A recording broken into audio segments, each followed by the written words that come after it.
Islamic Urdu Beta. Like, share, comment, subscribe.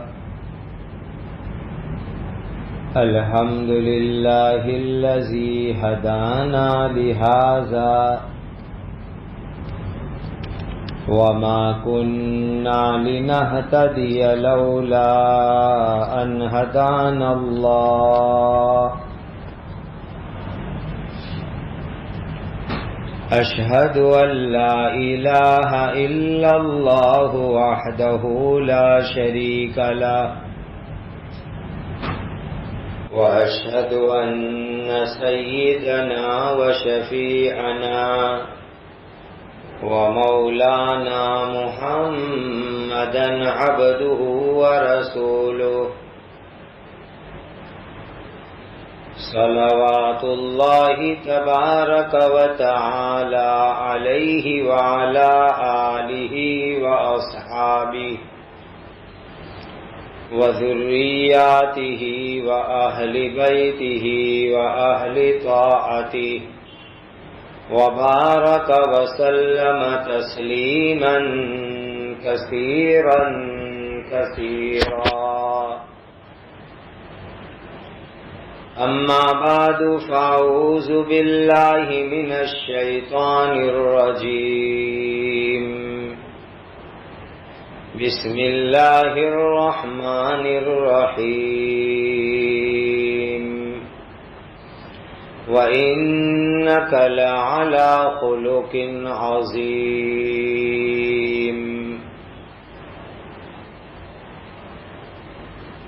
اللہ تعالی نے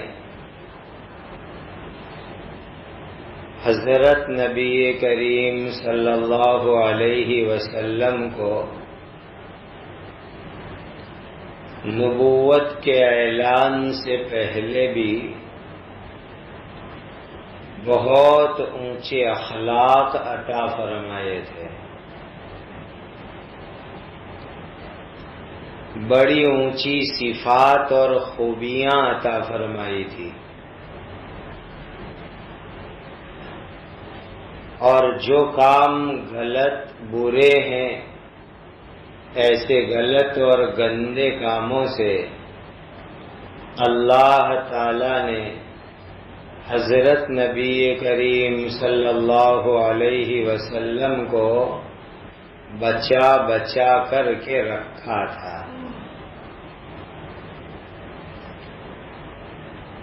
آپ کو دودھ پلانے والی عورت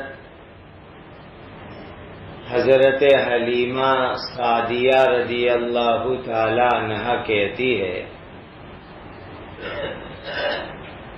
کہ جب میرے یہاں بچپن میں نبی کریم صلی اللہ علیہ وسلم رہتے تھے، آپ کا دودھ چھوٹ گیا۔ جنرلی بچے کو 2-2.5 سال تک ہم دودھ پلا سکتے ہیں، زیادہ سے زیادہ 2.5 سال تک 2.5 سال تک دودھ پلا سکتے ہیں۔ تو کہا جس دن نبی کریم صلی اللہ علیہ وسلم کا دودھ چھوٹ گیا تو سب سے پہلی بات جو آپ کی نورانی اور مبارک زبان کے اوپر آئی وہ اللہ کا پیارا ذکر تھا۔ آج دنیا میں لوگ چھوٹے بچے جب بولنا سیکھتے ہیں تو ابا اماں ایسے الفاظ سکھاتے ہیں، یہ غلط طریقہ ہے۔ بچے بولنا سیکھے تو سب سے پہلے ان کو اللہ کا نام بولنا سکھاؤ۔ تو نبی کریم صلی اللہ علیہ وسلم کا دودھ چھوٹا، اس دن آپ کی مبارک زبان پر تھا اللہ اکبر کبیرا والحمد للہ کثیرا وسبحان اللہ بکرۃ واصیلا۔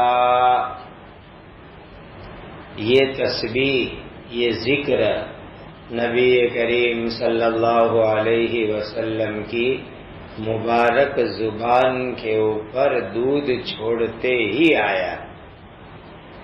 کتنی پیاری تسبیح ہے، اللہ اکبر کبیرہ، اللہ سب سے بڑے، سبحان اللہ بکرۃ واصیلا، اللہ کی ذات ہر عیب اور خامیوں سے پاک ہے، خدا کی تسبیح صبح بھی ہے شام بھی ہے۔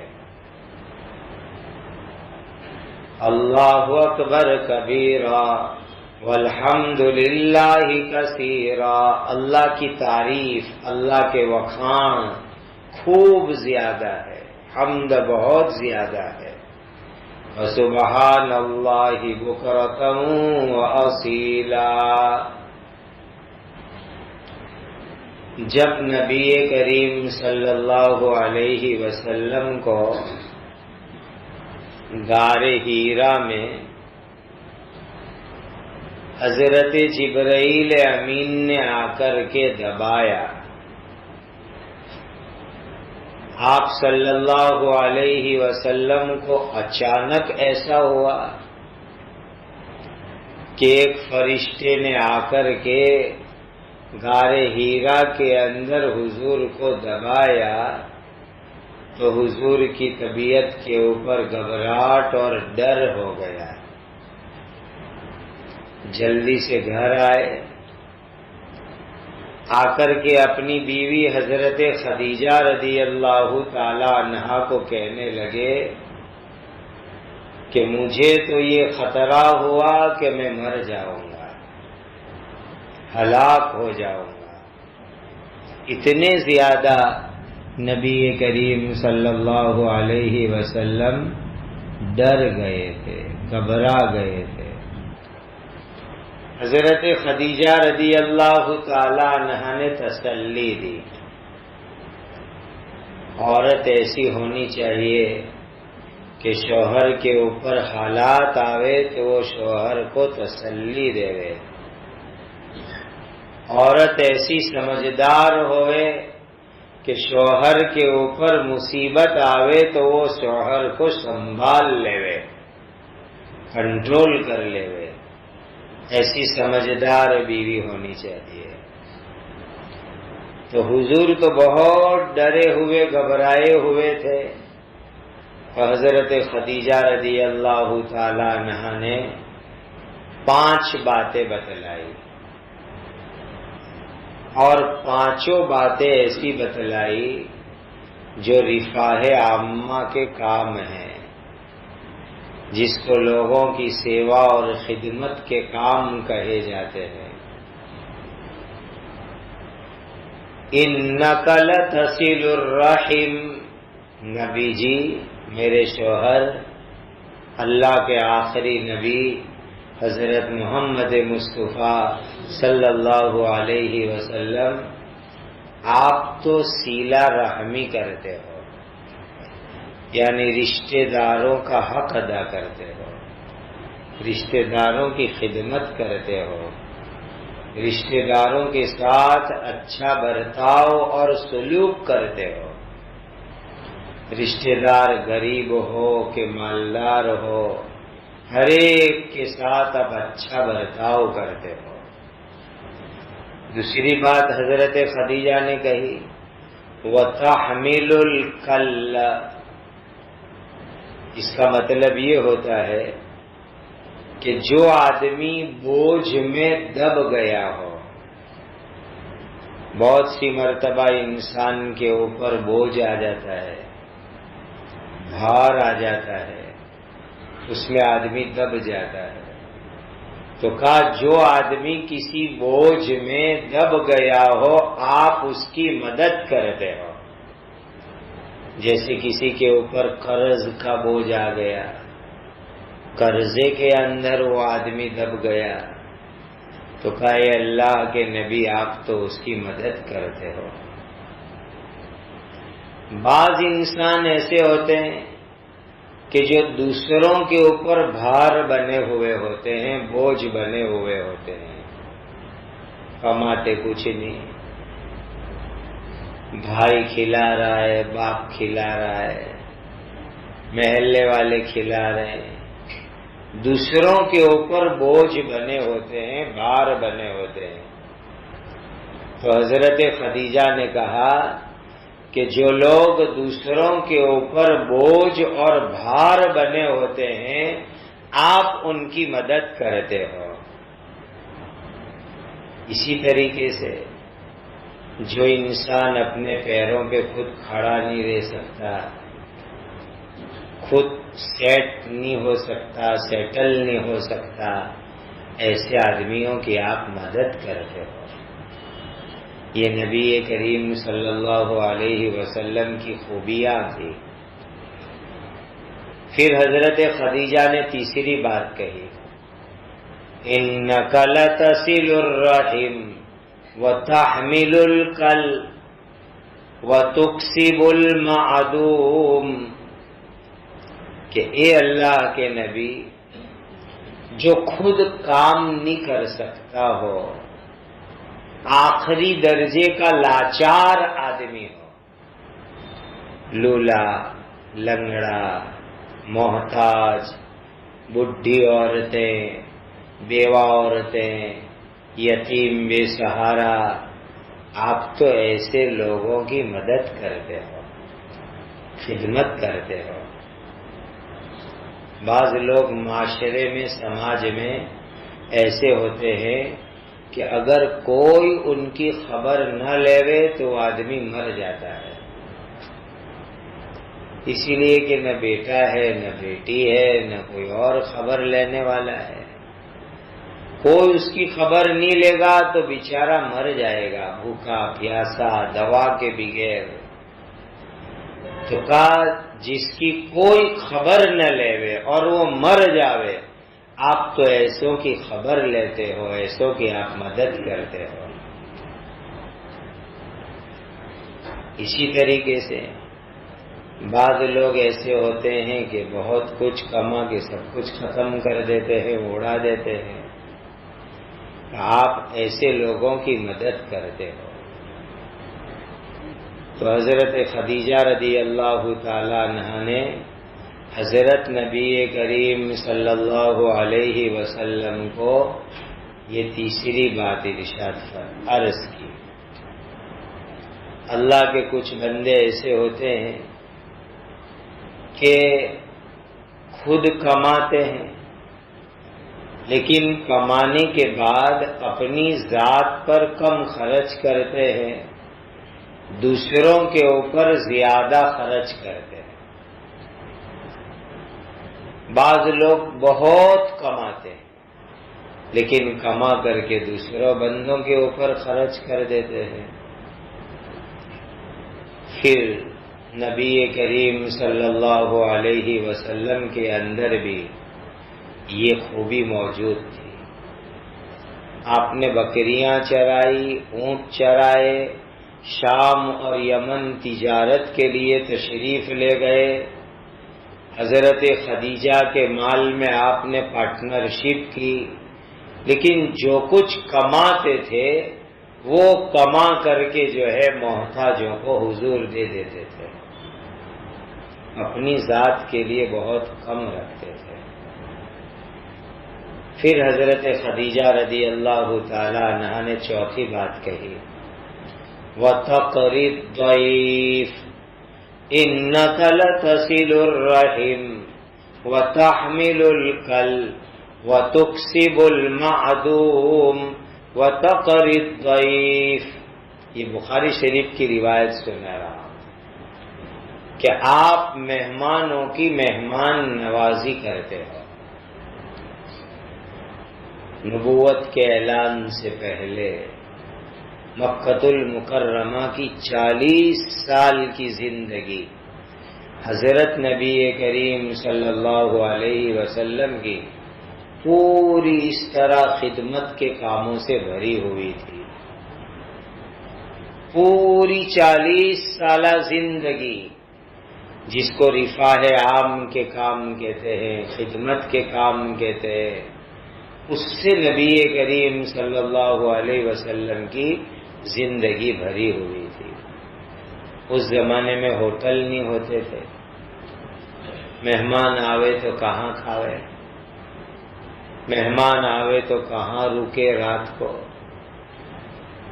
حضرت نبی کریم صلی اللہ علیہ وسلم اجنبی جس سے کوئی پہچان نہ ہو، ایسے مہمانوں کو بھی مہمان نوازی کرتے تھے، ان کو کھلانا، ان کو رکھنا، یہ سارے کام کاج انجام دیتے تھے۔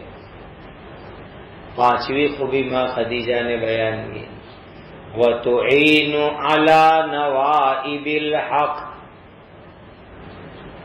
انسان کے اوپر قدرتی آفت آتی ہے، کبھی زلزلہ آ گیا، کبھی سیلاب آ گیا، کبھی آندھی آ گئی، اللہ نہ کرے، تو یہ جو قدرتی آفت آتی ہے، اور آفت کے اندر کوئی آدمی بیچارہ پریشان ہو جاتا ہے۔ سیلاب کے اندر مکان ٹوٹ گیا، مکان میں پانی گھس گیا، آندھی میں چھت اڑ گئی، زلزلے کے اندر دیواریں ٹوٹ گئی، تو کہا جو قدرتی آفت آتی ہے، قدرتی مصیبت آتی ہے، ایسی مصیبت کے اندر جو انسان دبے ہوئے رہتے ہیں، آپ ان کی خدمت کرتے ہو، آپ ان کی مدد کرتے ہو، اور اس کے اندر یہ بھی ہے کہ حق کا ساتھ دینے کی وجہ سے، حق کی مدد کرنے کی وجہ سے انسان کے اوپر بعض مرتبہ اللہ نہ کرے مصیبت آ جاتی ہے۔ بھائی کیوں مصیبت آئی؟ تو کہا انہوں نے حق کا، سچائی کا ساتھ دیا تھا، اسی لیے مصیبت آ گئی۔ تو کہا جن کے اوپر مصیبت آتی ہے حق کی وجہ سے، سچائی کا ساتھ دینے کی وجہ سے، اور جب مصیبت آتی ہے تو آپ ایسے لوگوں کی مدد کرتے ہو۔ اس سے بعض لوگ مفتیان کرام نے یہ مسئلہ نکالا ہے کہ اگر غلط کام کی وجہ سے مصیبت آوے تو اس کے اندر مدد نہیں کرنی چاہیے۔ بعض مرتبہ ایک آدمی جوا کھیلتا ہے، جگار کھیلتا ہے، اور جگار کھیل کھیل کر کے جو ہے وہ قرض کے اندر پھنس گیا، ایسے آدمی کی مدد نہیں کرنی چاہیے۔ بعض لوگوں کو عیاشی کی عادت ہوتی ہے، پیسے اڑانے کی، دھماکے دار بھپکے دار شادیاں کرو، بنگلے بناؤ، گاڑیاں خریدو، پھر قرض میں پھنس کر کے پریشان رہتے ہیں۔ ہمیں معلوم ہے کہ ہم جو اس کی مدد کریں گے وہ گناہ میں خرچ کرے گا، غلط کام میں خرچ کرے گا، عیاشی کے اندر لگائے گا، آوارہ کام کے اندر لگائے گا، تو ایسے آدمی کی مدد نہیں کرے، ایسے کا تعاون نہیں کرے۔ اسی لیے بخاری شریف کی حدیث میں یہ لفظ صاف موجود ہے، وَتُعِينُ عَلَى نَوَائِبِ الْحَقِّ، کہ سچائی اور حق کی مدد کرنے کی بنیاد پر جو مصیبت آتی ہے، اس مصیبت کے اندر اے اللہ کے نبی صلی اللہ علیہ وسلم آپ مدد کرتے ہو۔ یہ 5 باتیں حضرت خدیجہ رضی اللہ تعالی عنہا نے حضرت نبی کریم صلی اللہ علیہ وسلم کو سنائی اور سنبھالا حضور کو۔ حضور تو گھبرا گئے تھے، بہت زیادہ گھبرائے ہوئے تھے، لیکن حضرت خدیجہ نے یہ سب باتوں کا سہارا دلایا اور کہا کہ آپ تو پہلے سے اس طرح کے اچھے کام کرتے ہو، اور جو آدمی اس طرح کے اچھے کام کرتا ہے اللہ کی مدد ان کے ساتھ ہوتی ہے، اللہ کی رحمت ان کے ساتھ ہوتی ہے۔ ایسا آدمی ہلاک تو نہیں ہوتا، مرتا بھی نہیں ہے، لیکن ہلاکت سے پہلے بعض مرتبہ انسان کی رسوائی اور بدنامی آتی ہے. ایسی رسوائی، ایسی بدنامی کہ انسان سماج کے اندر منہ دکھانے کے لائق نہیں رہتا. بہت سی مرتبہ کوئی ایسا کام ہو جاتا ہے آدمی سے خود یا بچوں سے، گھر والوں سے، کہ سماج میں آدمی منہ نہیں دکھا سکتا، گھر میں بیٹھا رہتا ہے یا سماج کے لوگوں سے دور بھاگتا ہے، مسجد نماز کے لیے بدل لیتا ہے. تو کہا موت اور ہلاکت تو بعد میں آتی ہے، ذلتی رسوائی اس سے پہلے آتی ہے. تو ماں خدیجہ نے اللہ کی قسم کھا کر کے کہا کلا واللہ لا یخزیک اللہ ابدا، اللہ پاک کی قسم، اللہ آپ کو کبھی رسوا نہیں ہونے دیں گے، آپ ذلیل نہیں ہوں گے. موت تو ہوگی نہیں، چونکہ حضور نے یہ کہا تھا خدیجہ مجھے تو میری جان کا ڈر ہو گیا تھا کہ میں مر جاؤں گا. تو حضرت خدیجہ نے کیا کہا، آپ کی موت نہیں آئے گی، آپ رسوا بھی نہیں ہوں گے، اللہ آپ کو عزت عطا فرمائے. کتنی اونچی بات حضرت خدیجہ رضی اللہ تعالی عنہ نے کہی.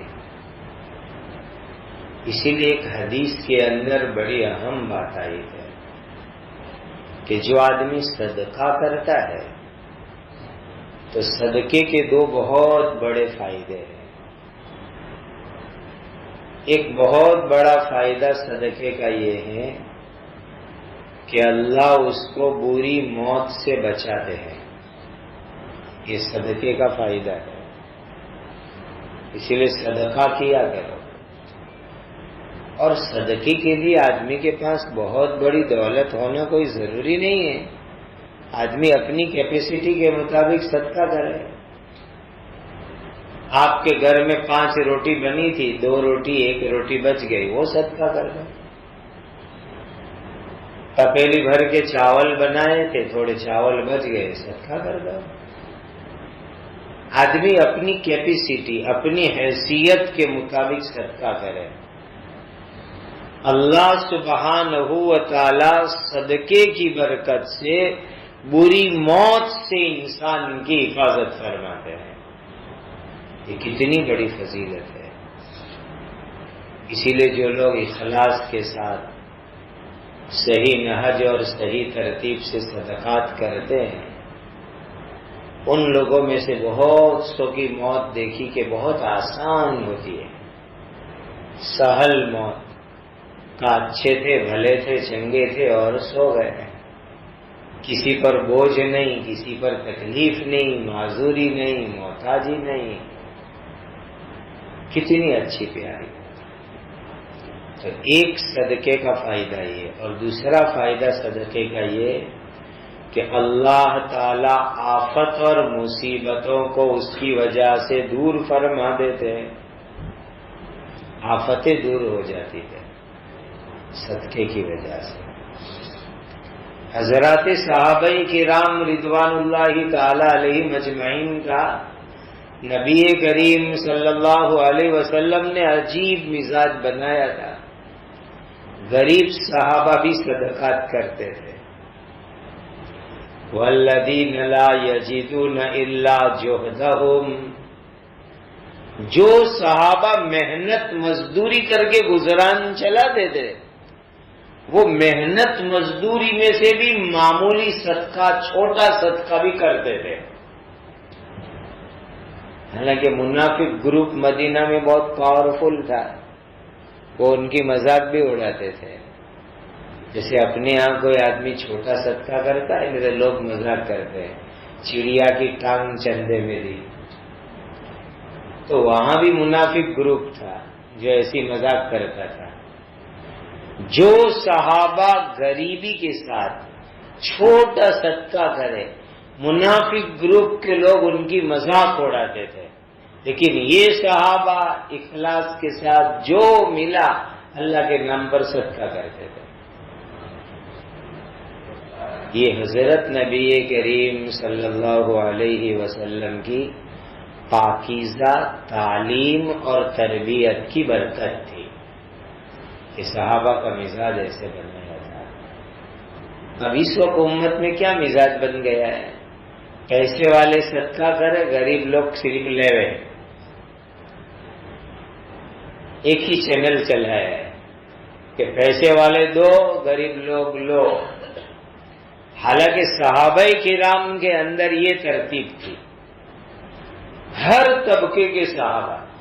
کبھی غزوات کے لیے اعلان ہوا کہ لاؤ چندہ، تو غریب سے غریب صحابہ محنت مزدوری کر کے لا کر کے جمع کراتے تھے، جو بن گیا ہو، جو ہو سکا ہو۔ اور یہی مزاج ہونا چاہیے۔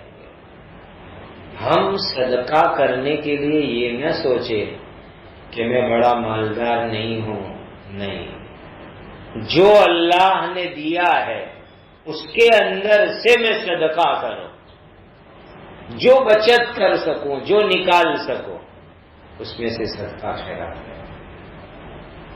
تو یہ 5 بڑے کام تھے حضرت نبی کریم صلی اللہ علیہ وسلم کے، جو نبوت کے اعلان سے پہلے تھے، اور اسی 5 کاموں کی بنیاد پر ماں خدیجہ نے کہا کلا واللہ لا یخزیک اللہ ابدا، اللہ پاک کی قسم، آپ کی موت تو کیا، آپ ہلاک بھی نہیں ہوں گے، رسوا بھی نہیں ہوں گے، ذلتی بھی نہیں آئے گی، بدنامی بھی نہیں آئے گی۔ اچھا، نبوت سے پہلے ایک عجیب بات اور سن لو۔ آپ کا خاندان قریش، وہ تو بت پرستی میں نمبر 1 لوگ تھے، کعبہ کے متولی قریشی لوگ، کعبہ کی چاروں طرف بت قریشیوں نے لگا رکھے تھے۔ پھر ان کا سالانہ ایک میلہ بھی ہوتا تھا، ہر سال میں ایک مرتبہ، اس کو لوگ عید کہتے تھے، عید، میلہ، عید۔ اس وقت جو ینبوع ہے سعودیہ میں، اس کے قریب کے اندر قریش کا سالانہ میلہ لگا کرتا تھا، اور وہاں ان کے 2 بڑے بڑے بت لگے ہوئے تھے۔ پورے قریش وہاں جاتے تھے سفر کر کے، اور جانور ذبح کرے، بتوں کے نام پہ بلی چڑھاوے، بتوں کے نام پہ جانور ذبح کر کے کھاوے، اور جو ان کو بت پرستی کرنی تھی وہ کرتے تھے۔ اب چچا ابو طالب ایمان نہیں لا سکے، وہ بھی جاتے ہیں۔ حضرت نبی پاک صلی اللہ علیہ وسلم کی پھوپھیاں، وہ بھی پہلے ایمان نہیں لائی تھی، وہ بھی جاتی تھی۔ تو نبی کریم صلی اللہ علیہ وسلم کا بچپنا تھا، مطلب نا جوانی جیسی عمر ہے، تو چچا ابو طالب حضور کو بھی لے گئے، چلو میلے میں چلو۔ اب چچا کا آرڈر، ابا تو تھے نہیں، اور چچا ابو طالب ہی دیکھ بھال کرتے تھے، اور پھوپھیاں بھی۔ سب کا پریشر ہوا، دباؤ آیا تو جانا پڑا۔ اب وہاں گئے میلے میں، تو وہاں تو یہی ہو رہا ہے کہ بڑے بڑے بت ہے، کھانا پینا ہو رہا ہے، بت پرستی ہو رہی ہے، لوگ بتوں کو ہاتھ لگا رہے، چوم رہے، یہی سب کام ہو رہے تھے۔ حضرت نبی کریم صلی اللہ علیہ وسلم کی نبوت کا ابھی اعلان نہیں ہوا تھا، باقاعدہ نبوت کا تاج نہیں ملا تھا، لیکن حضور کو اللہ نے ایسے غلط کاموں سے بچا کے رکھا تھا۔ پورا خاندان غلط کام کر رہا ہے، حضور دور رہے تھے۔ چچا ابو طالب بہت ہوشیار تھے، خاندان کے بڑے آدمی، دیکھا بھتیجا محمد بت کے قریب نہیں آتا، تو چچا ابو طالب آئے، چلو آؤ بت کے پاس، ہاتھ لگاؤ اس کو، چومو اس کو. حضور نے چچا کی بات بھی سنی نہیں سنی ایسی کر ڈالی. اتنے میں پھوپھیاں آ گئی اور پھوپھیوں نے آ کر کے بھی بہت دباؤ کیا. چلو سب لوگ پورے قریش کے خاندان کے کر رہے ہیں, چلو تم بھی چلو. چچا جان ابو طالب, پھوپھیاں, سب کا دباؤ زبردستی. آؤ محمد یا بت کے پاس, اس کو ہاتھ لگا. اب ان کا پریشر تھا. آپ صلی اللہ علیہ وسلم کو انہوں نے زبردستی اٹھایا. اللہ کو اپنے نبی کو بچانا تھا کہ بچا لے گئے. قدرتی اچانک ایک ایسی بات ہو گئی کہ ایک سفید رنگ کا لمبا تڑنگا آدمی, مضبوط قداور, اچانک غیب سے وہاں آ کر کے بیچ میں کھڑا ہو گیا. یہ سیرت کی مستند کتابوں میں حوالوں سے لکھی ہوئی بات ہے. اور وہ جو سفید رنگ کا لمبا تڑنگا مضبوط آدمی آ کر کے بیچ میں کھڑا ہو گیا, اس کا قد اور اس کی سائز اور اس کی باڈی دیکھ کر کے سب لوگ ادھر ادھر ہو گئے. اور حضرت نبی کریم صلی اللہ علیہ وسلم کی اللہ کی طرف سے حفاظت ہو گئی اور حضور بت کے پاس جانے سے بچ گئے, بت کو ہاتھ لگانے سے بچ گئے, بت کو چومنے سے بچ گئے. اس کے بعد کبھی بھی میلے کے اندر حضور نہیں گئے, کبھی نہیں گئے.